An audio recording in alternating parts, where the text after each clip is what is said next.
everybody. Welcome to When Calls the Hallmarkies. This is our show where we are recapping When Calls the Heart, and we are recapping the premiere of season 8.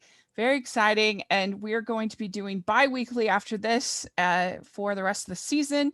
I'm really looking forward to getting a chance to talk about this premiere, and I'm from Rachel Wagner. Caroline is here. Hey. And Ruth is here. Hey. Yes, so this is the big premiere. People have been waiting a while. And I'll just start with my overall reaction, overall thoughts. I really enjoyed it.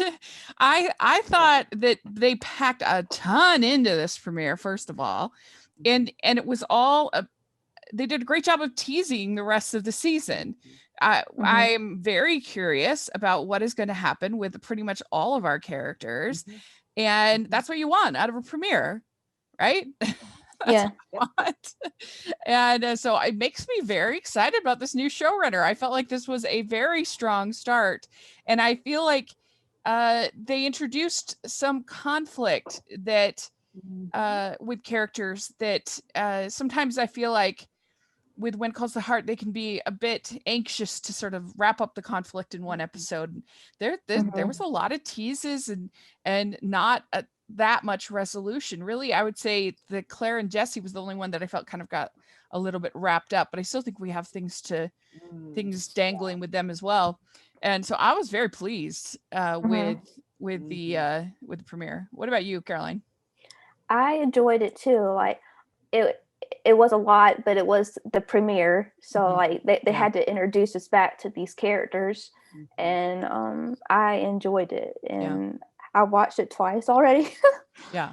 So Ruth, what about you? How do you feel? Oh, I absolutely loved it. I thought it was a great way, probably one of my favorite premieres of of all their seasons. I mean, if not my favorite. I mean, I'm not sure if I can say it's my.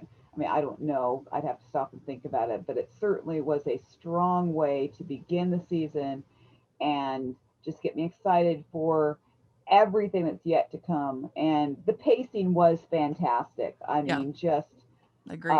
I was so glad. I could definitely see John Tinker's hand in it, because that's what he's so good at taking a large ensemble cast and being able to get all those storylines out there, because that's what he did so well, at least from what I've seen. Like I think of back to season 1, Chesapeake Shores, that was how I knew him, and he really was able to, in When Calls the Heart, just get the stories out there, and it never lagged. There was not a moment I felt like if I looked away, I was going to miss something. Yeah, me too. Yeah, the only thing I would have liked to have seen that we didn't get to see is we didn't have any schoolroom scenes. Yeah, yes, I'm with you on that. Yeah, I missed the kids. Yeah.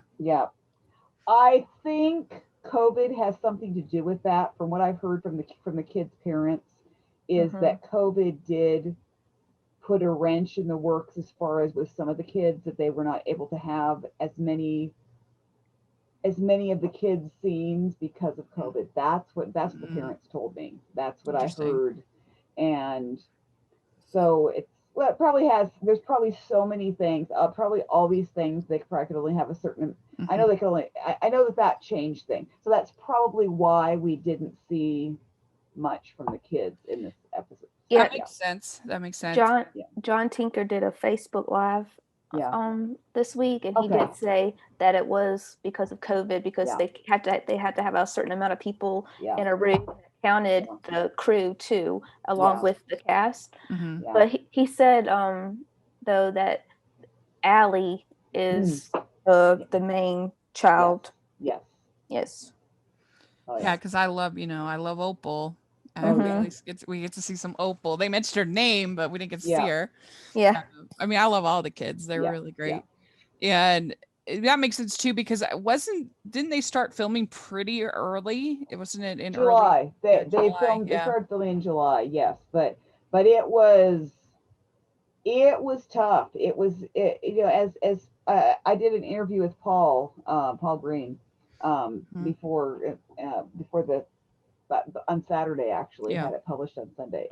But it was an unusual season because they couldn't even hang out really as cast. They couldn't even. They were so often they had to stay in their little pods. They couldn't really even hang out much outside of the show because a lot of that was discouraged. They just there was so it was not the normal thing where they could like that's why we don't have all these behind the scene fun pictures this season as much because there wasn't a lot of that going on. Yeah. So it starts out with Nathan asking Elizabeth to dinner, and she says she'll let him know later. And she tells later on, says that I can't continue seeing both of them as romantic interests. And then we have her conversation with Lucas where she says that she finds out why he left. She seems kind of a little bit frustrated about that. And he says, I let my jealousy get the worst of me. And I thought it would be best if I left until I could sort things out. And this introductory part of the episode, I was surprised at how Team Lucas positive it felt to me. Like I was, because of the ending of the last season, and I'm not saying she won't go Team Nathan, but it did catch me a little off guard that she seemed, to me at least, more, she was anxious. Why did he leave? Just sort of more interested in Lucas to me in this beginning part, at least. And that was, I even wrote it down. Wow, she's way more Lucas than I thought. Caroline, did you get any of that? Or I get she was concerned because he left. You know what I mean? Like Nathan at least was back like in town and was going back and forth. Like, so she got to see him. So like I get like that was the first time she saw him since he left. So yeah, I think it was more like concerned, like friend concern.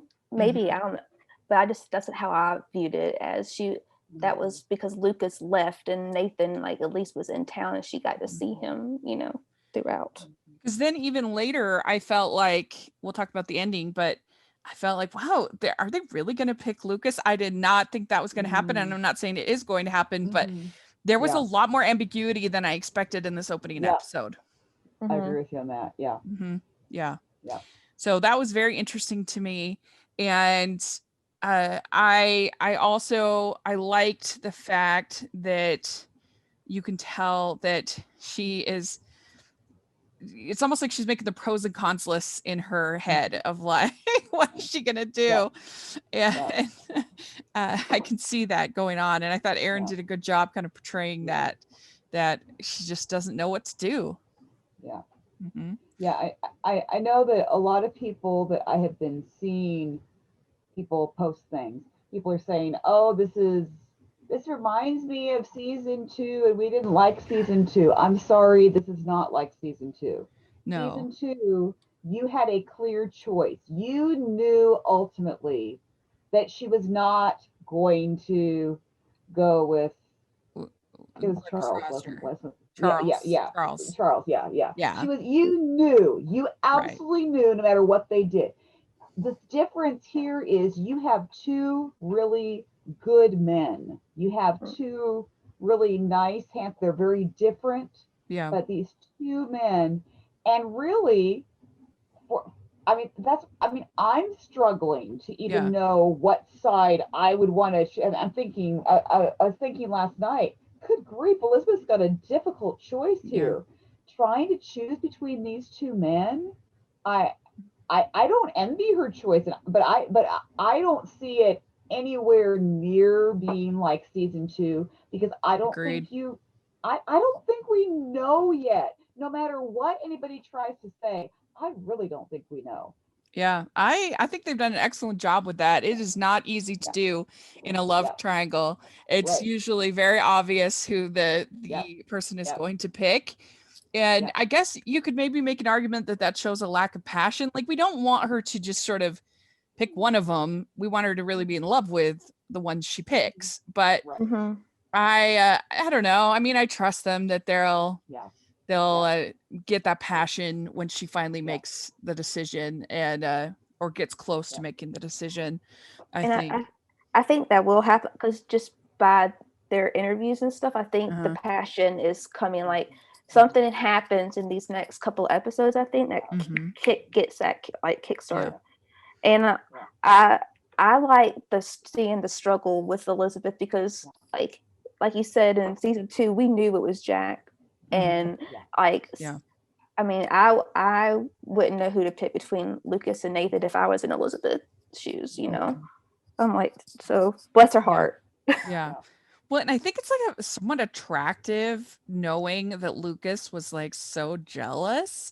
Like that's kind of like that he's so kind of in love with me that he has to leave. He can't even be in my presence. Like it almost reminds me of Mr. Knightley and Emma when he's like, I have to go. I can't be with you because he's like, I went to the wrong place.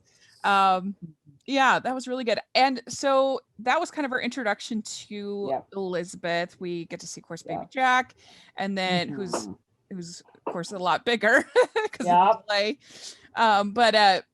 But we get to see she's torn between Nathan and Lucas, and then we also get to see Lee and Rosemary come back, but then we see Clara and Jesse. And I thought this was a pretty mature little story. And I they did kind of wrapped it up kind of, but I hope that we get to see continued growth from these characters because you don't always, this was I thought for a Hallmark show to have a married couple sleeping in separate rooms and not talking to each other, like this was a pretty, I thought, nuanced conflict between these two characters, and I liked seeing that because I like my characters to grow when I'm watching a television show. So I really liked this whole storyline with Claire and Jesse. Ruth, do you agree? Oh yeah, well, and I think it was great that you have Lee and Rosemary stepping in because if you remember, they had their issue as well where correct me if I'm wrong, but didn't Rosemary like leave and stay with Elizabeth for a time? Like she and Lee had some kind of little issue or something, and they were in season 4. I remember that, and I thought, isn't this really something that now Lee and Rosemary are being the two to come along and help this young couple because they experienced something similar to that. They know, they've been through the ups and downs, and that's the way it should be. It should be that you have kind of an older I mean, they're not old, I realize, but an older married couple experience. That's a better word. Yes, the experienced married couple helping the inexperienced, and I think that's terrific. I love seeing that. That's beautiful. And that's part of life. I mean, marriage has conflict. I mean, that's just the way it is. And you grow and you learn, and so I thought that was really interesting. I also just died laughing about Jesse and the plaid pants. Plaid pants, yeah. That was really good. Oh my God. I didn't know that, or I'd forgotten that Lee had such ownership of his pants. No one else in town is allowed to wear black pants, evidently. Only Lee can rock them, I guess. I guess, yeah. It's very. What are you doing, wearing my pants? That was funny. So you have Carson being pretty concerned about Faith. She hasn't been writing as much. He's really missing her. And he tries to call her. He can't reach her. And it turns out that she comes in on a wagon type thing. I forget what it's called. And because her stage her stairage broke. This is what she called it. Oh yeah. Yeah. Anyway, her transportation broke in Falls Creek. And so she had to come up with this other way of getting home. And so Carson's kind of upset about that, and kind of worried about what, is she still interested, because this distance that they've had, he's kind of worried about that. Caroline, what do you think about that story? I love seeing like Carson that worried about Faith, and Faith not like the communication thing, I guess. But like, especially 1917. I mean, you don't have a cell phone, like, oh, I broke down, like, Yeah. And I like seeing that. I like seeing the man like missing the girl as much as the girl would miss the man. You know what I mean? Yeah. So I like that. Yeah, I like seeing that, the jealousy. It's kind of fun, the missing. And he says, "You're full of surprises. One of the things I love most about you." That was pretty cute. Yeah. What did you think, Ruth? Faith well, Carson? I thought that was I loved that whole scene. Well, of course I love Carson and Faith. I loved them before, because I was actually a couple seasons ago, I was like totally anti Carson and Faith. I was totally against them, even though I love both of the actors. I was totally against them, and they won me over. And I just love and I have to say I loved seeing Carson being jealous too. I thought that was you could just see it. and seeing Faith just coming back being just this modern woman, so modern. Yeah. Yeah. Did she say whether she had finished school? Is she a doctor? Do we know?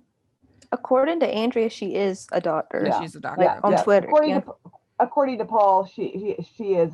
There's actually a photo. I think we see it next episode, but I think it might come from next episode. But there is a photo where she's in a doctor's coat. They're both in doctor's coats. Oh. So, yeah. So yeah.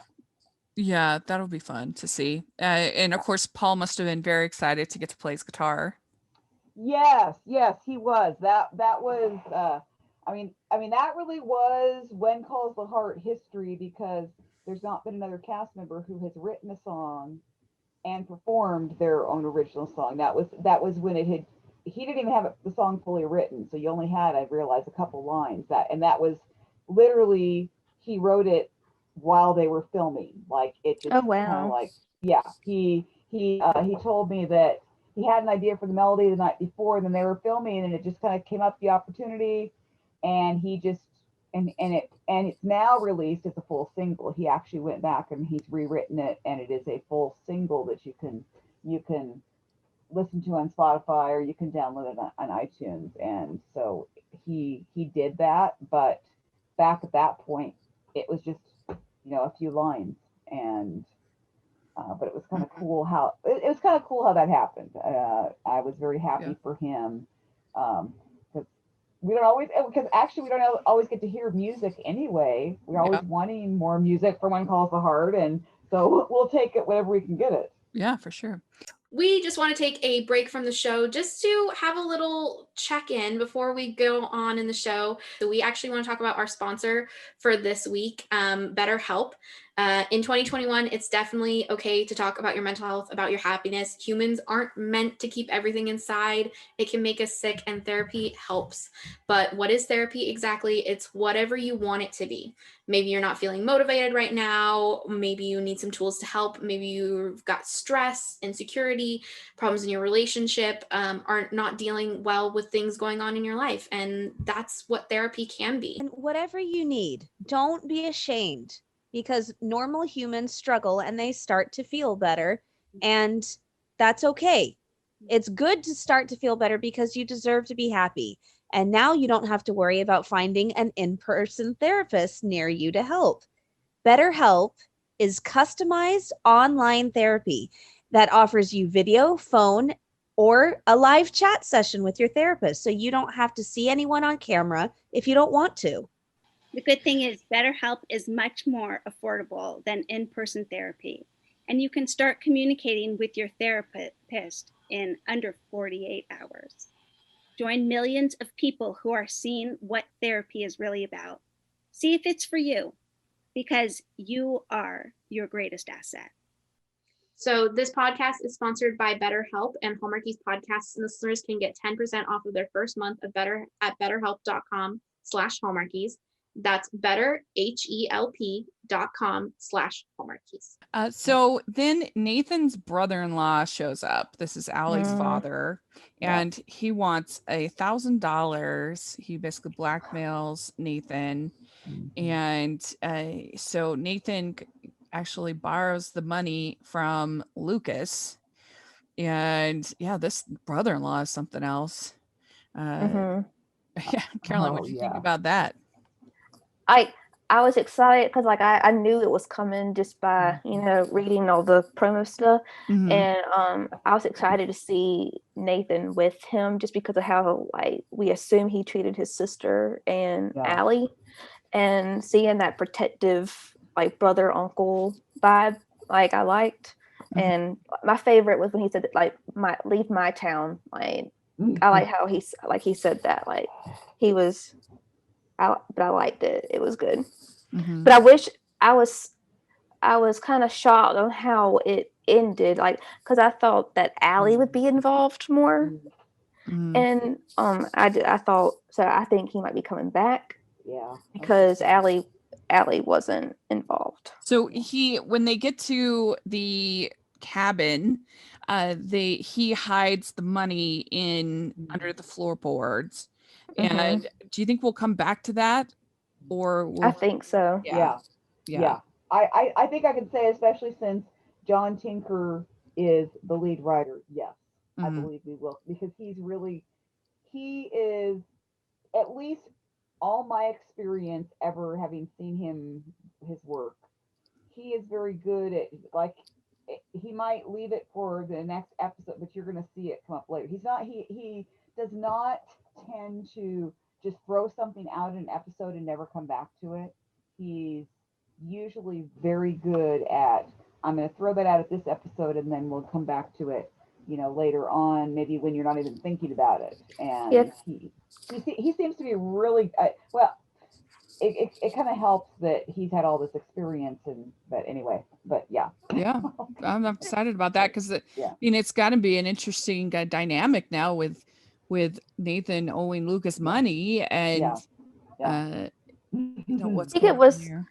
I think Nathan knew it was going to be a trap, and so I think maybe he told Lucas that. I don't know. Yeah, because we get all the Mounties there support him, and that was a fun reveal. That was good. And so he might have told Lucas that. Because I did look it up, and $1,000 in 1917 is basically like $20,000 today. So great. And he just had it like just hanging out. Yeah, that's right. Yeah, of course. No big deal. Like $1,000. Yeah. I got you. Yeah. And so the oil well, there's a scene with Hickam and Gowan, and is it Jesse? Is the third? Anyway, Jesse's with Lee. Oh, who's the third one? I can't remember. Is it Bill? I can't remember who the third person is in that scene. But anyway, they're checking the oil well, and it's they're talking about doing basically kind of doing a explosion that helps draw the oil from the below the earth, and I guess it is somewhat risky, but they are thinking of doing it. So that's kind of the situation that they were in. I guess it's Lucas Hickam. I guess it's Lucas Hickam and Gowan. That's who it is. Sorry, you were right. Yeah, duh.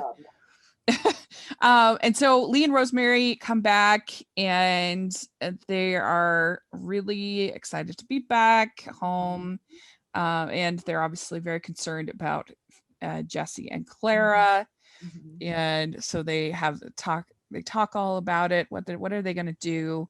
And I thought that was a funny scene when she kind of grabs him by the suspenders and drops him back. Right. I wonder if that was a Pascal move or a scripted Rosemary. Yeah.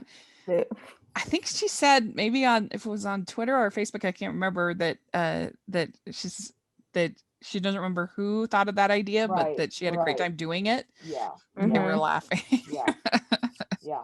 She did say that. She doesn't Yeah. remember. So somebody came up with it. Who knows? But it's fun. But it was very cute. Yeah. So you also have this whole thing with Fiona is constantly being very evasive and leaving. And we find out that she's going to start a barber shop in the town. The thing that I guess I don't really understand is why that needs to be a secret. They already have a barber shop in the town. Why is that a secret? Good point.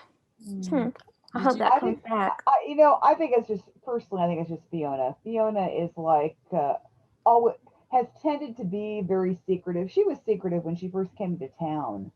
I mean, if you remember, I think that she just likes to do that. I think she just likes to, I think that's part of who she is. And she's, with the barbershop, she doesn't want it to be just, of course, she made it really clear that she didn't want it to be just for women. She wants to be for men. So maybe she just, she just, that's just Fiona. She just kind of, she has that little secretive, she just doesn't like to share. Yeah. She just doesn't like to share everything. I mean, it probably goes back to her being a little bit not too sure of who she is. I think she's still trying to figure out exactly who she is and what her place is in Hope Valley and in the world. She's trying to figure out, the whole thing with the phone company, that all ended, and now she's got to find her way. And I think that she's got to build up that confidence. I don't think she can put off confidence. She can make it seem like she's really confident, but in private, she probably is still a little bit nervous about who am I.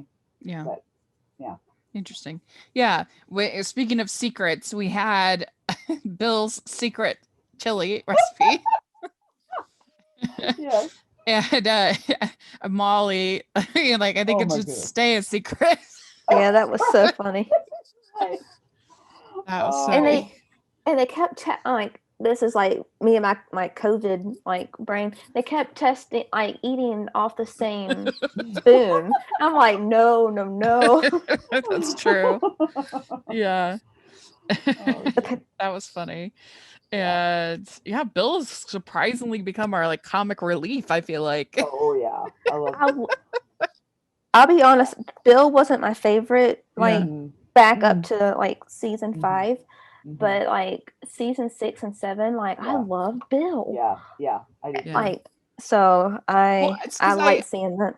I really think the move to make him a judge was very smart. Yes, I really do. I think he fits way better as this kind of town. He's almost like a mayor.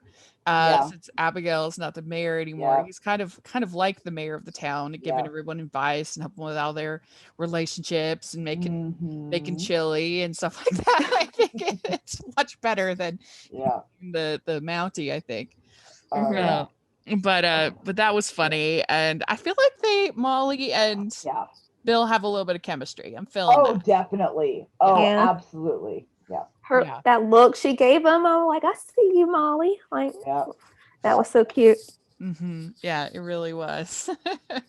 And then I also thought it was funny that we had Rosemary saying that Lee wasn't very good at the quick, the tango. Yeah, that was cute. quick. He was, and that would be me because I am the worst at dancing. Lee had a little trouble with the quicks. Yeah. So we find out that Elizabeth has finished her book. So she says she took the time that she needed. She finished it. She sent it off to Helen Bouchard.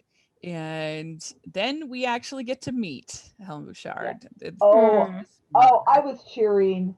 I was totally cheering because I love Terrell. I had to send her a message immediately and say it totally made my night that I mean, I knew she was coming. I knew that, but just having her come in, I mean, that woman, every single role she has ever played, and she has played such a wide variety. I cannot get over how much I just absolutely adore her. She always does such an amazing job, and she's so versatile. So I'm excited to see her story continue. In the shade she threw Elizabeth, I'm like, no, ma'am. Yeah, like, don't do that. I know. Yeah, she was really good, and I'm excited to see what comes with her. Yes. Because the ending was very surprising to me. We'll talk about it in a second, but yeah, and so we get a little bit of time between Elizabeth and Lucas, a little more, and he says, whatever you decide, I want you to be happy. And I liked that Rosemary says to Clara, give Jesse time to unfurl from the buffeting winds of the day. That was funny to me. So such literacy, such alliteration. And so then we find out about Fiona, and she says, I want to prove, even if it's just to myself, that I can be a big wheel, and I don't need to throw away other people in that process. So and then we get the whole scene with Allie's dad, and so I always like the Mounties. We always get our man. Yeah. And so then we have this scene between Nathan and Allie and Elizabeth and Jack, baby Jack. And she says, I don't know if we can do dinner. And so Nathan says, well, why don't we all go to dinner? The whole family. And so it seems like that's like a perfect solution, going so well. And then Lucas introduces Elizabeth to his mother, and immediately Elizabeth says she's not feeling well and wants Nathan to walk her home, which was, I thought, really pretty shocking. I mean, it just was such a stark, like literally they're on their way to dinner and she seems pretty happy. And then seeing Lucas and his mother makes her completely 180, go in the other direction, completely change her plans and say she's not feeling well. I don't know. I was like, what's going on? And I don't know, Carolyn, what do you think about that? I was so happy to see the cute little family date. Like, that made me happy for that, 2 seconds. Right. I was like, oh. And then that scene with Helen, I think it was more like Helen than Lucas because of the shade she threw Elizabeth. Like, I'm the only one interested in your writing. And I think she just felt I just think she felt awkward with Helen, and she needed to leave the situation. Like, oh, this guy that's helped me with my writing and his mom saw me with this other man. It's getting real. And I think it just scared her. So, but I think Helen's going to help her more than she thinks. So I'm excited for it. Ruth, what do you think of this? Oh, I think that there could also be potentially flashbacks to, she didn't get on well with Jack's mom at first, if you remember. Jack's mom was very judgmental. And so there could have been even some flashbacks of, oh no, now I have to meet the mom again.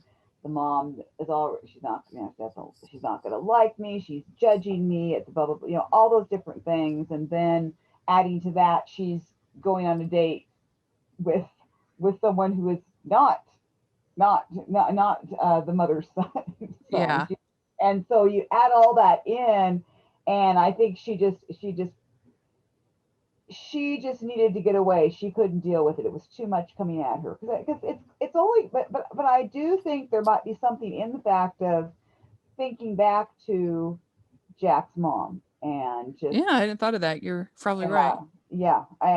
And thinking, here I go again, and because she's going to have time. I mean, she's going to have times when she has to. I mean, I realize I'm not a widow.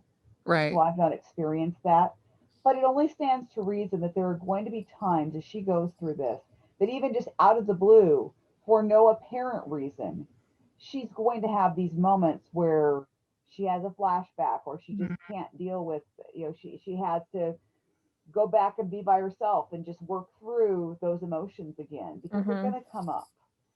And that's like, and I like that struggle, because like Erin said in an interview before, like Jack was her great love, like, and you just can't like get over that, I think.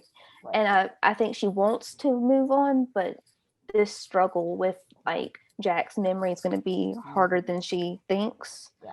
And I'm excited to see that play out. Yeah. Oh, yeah. Totally. I think that's true. And we also have Lee and Rosemary again helping with Clara and Jesse, and Lee takes Clara up to the flowers and says, sometimes we get lost in marriage and we forget why we get married. And I guess this up there in the flowers, her and Jesse are able to remember their first kiss.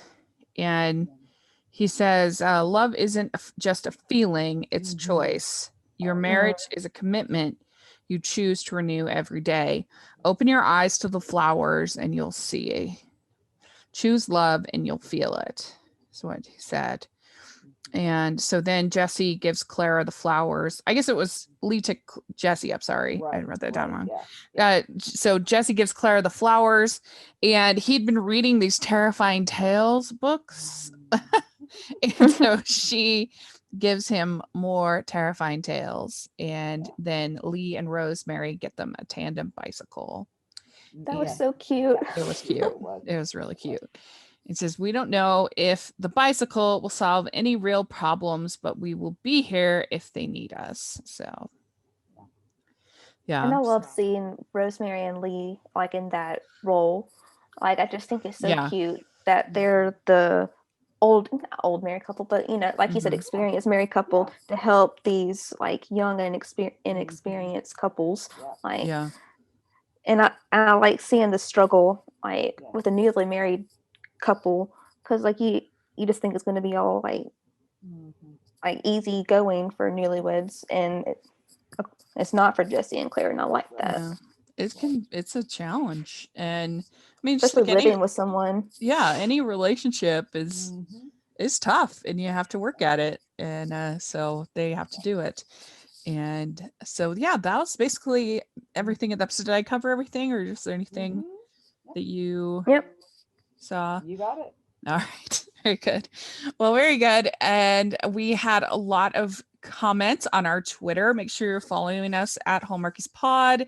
Every time we are going to have an episode, we will post and for people's comments. But we have, of course, more than I can read, but I'll read a few of them. We have from Sally Silver Screen. She says, overall, it was fine, but I didn't really feel like a season premiere. The subplot featuring Allie's dad could have easily been a multi-episode arc. Instead, the show put all their eggs in the love triangle relationship basket. Wish they would focus on new, more interesting stories. And so Deborah says it was great being back in Hope Valley, like seeing old friends. The newlyweds and their friction was a little silly. Lee and Rosie brought the smiles and feels. The triangle continues. Bill is tenacious about cooking. Let's see here. Cynthia Simmons says the ending was a jaw dropper. So sad for Nathan for his evening to be cut short. I missed the whirlwind that Rosemary brings with her. Feels good to be back in Oak Valley. I've missed the men and women of the town. Bridget Sweet says, very disappointed. The writing was not great. Her rudeness. Nathan deserves better. Have him find love and leave her to wonder. I wanted to love it, but I just couldn't. Sorry. So let's see a few more. So Karen Riley, she says, I felt like Elizabeth is leaning towards Lucas. She looked excited, happy to see Lucas, and almost scared of Nathan. She also should have never backed out of the date. It wasn't fair to Nathan or Allie, who looked crushed.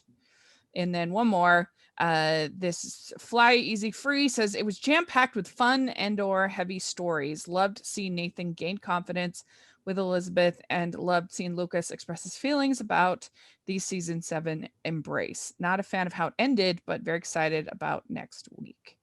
So there we go. A lot of different opinions all around. So make sure you're following us on Twitter, and we will love to hear your thoughts about our recap and about the episodes going forward.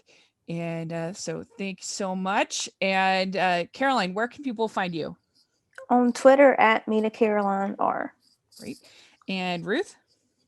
You can find me on Twitter and Instagram at RuthHill74.